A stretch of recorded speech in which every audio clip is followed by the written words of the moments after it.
नमस्कार मित्रांनो, आज आपण बनवणार आहे पिठलं म्हणजे पिठला भाकरी आणि मस्तपैकी गरमागरम पावसाच्या मोसममध्ये गरम गरम पिठला भाकरी खायला खूप छान लागतं. तर आता आपण सर्वप्रथम आपण तेल टाकूया.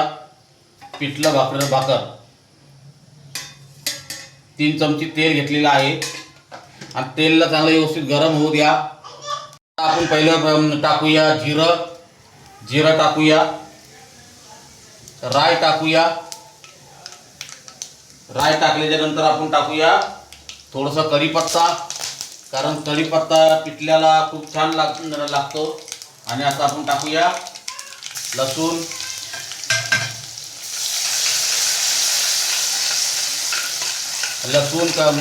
जिरं, कढीपत्ता सारा व्यवस्थित झालेला आहे. आता आपण टाकूया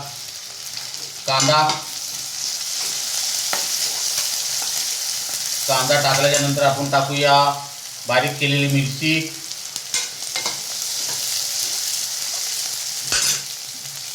टाकल्याच्या नंतर आपण टाकूया थोडंसं चवीनुसार मीठ.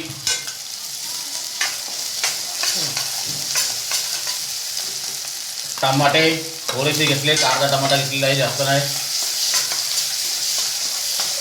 आणि चांगलं आपण भाजून घ्यायचं व्यवस्थित.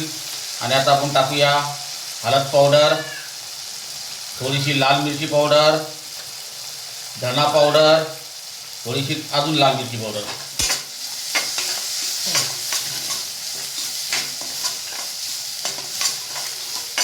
आता सर्व आता आपण व्यवस्थित एकजीव करून घेऊया.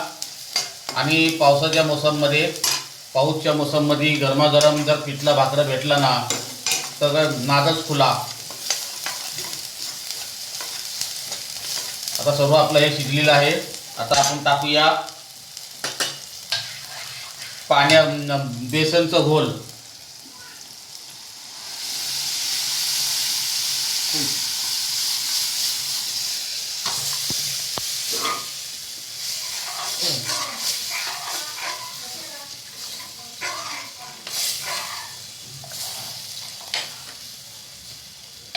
आणि आता आपण 5 मिनिटं झाकण ठेवून शिजून घेऊया.